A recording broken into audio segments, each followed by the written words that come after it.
Hey guys, welcome to this video in which we'll talk about the question, how do I get something started? We cover why you think that you might have a certain cognitive dysfunction and now you're using it as a reason why you're procrastinating. From there, you're not starting anything, which in turn has a negative impact on your motivation. So first off, chances are that it has actually nothing to do with you dealing with any cognitive dysfunction. And when you're really honest to yourself, you probably recognize that this is just a story that you tell yourself and that you've chosen to just believe. Instead, the real reason why you keep putting off taking action is that you make it way too hard for yourself. Let me explain. Now, many of you have done a fair bit of research as to why you are procrastinating. And frankly, I've heard pretty colorful different reasons why people might procrastinate.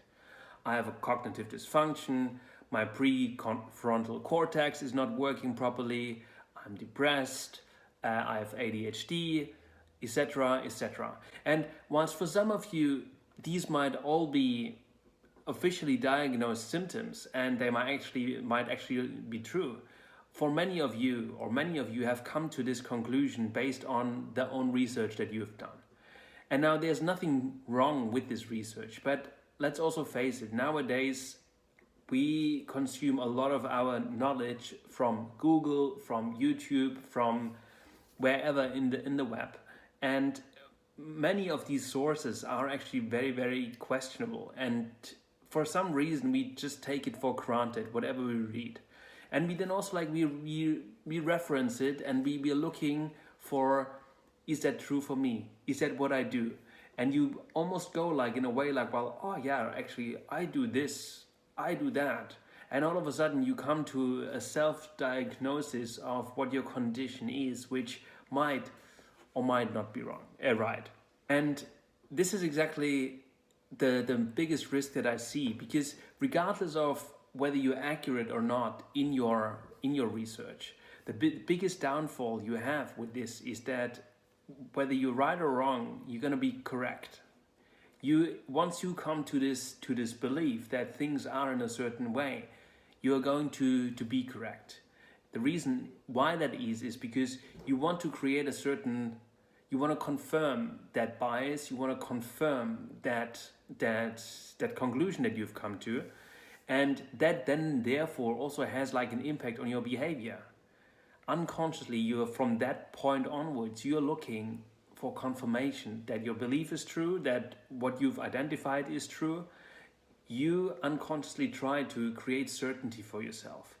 And by doing that, it becomes a self-fulfilling prophecy, right? If you have a strong belief hey, I have a cognitive dysfunction, therefore it will have an impact on your behavior, and therefore you will act accordingly. And by doing that, then therefore you create experiences for yourself that will once again confirm that you have a cognitive dysfunction. And now you have a new, even more recent reference that you can reference on to say well, yes, I actually have this condition. And that way you create your own reality, you create your own destiny regarding this behavior. And you make it more of a case for yourself. So I hope this makes somewhat sense. And now let's focus on what to do instead.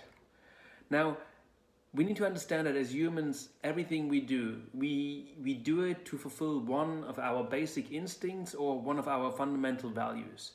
And I would highly recommend to use that as well then in our endeavor to create a new thing and to get actually something started. So what does it mean clearly? First off, start to identify what you want.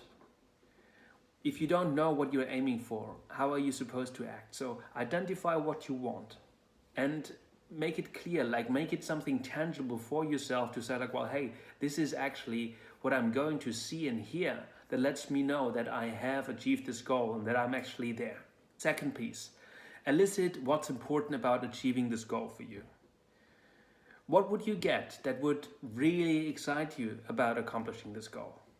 It might be a sense of achievement. It might be that you get that you feel like some sort of connection with your colleagues or with your friends. It might be that you get a sense of peace having accomplished a certain thing. It might be that you get just like the pure thing of getting joy and happiness out of an experience because you just like really have a lot of fun. Identify what it is for you and make it and link that to your goal. From there, the next step is to break down your goal into milestones, into actions, and into daily tasks. And here we want to really make it very easy for yourself. The task must be so easy that you say to yourself like, yeah, no problem, I can and I actually want to do this today. And I'm just gonna do it and smash it out.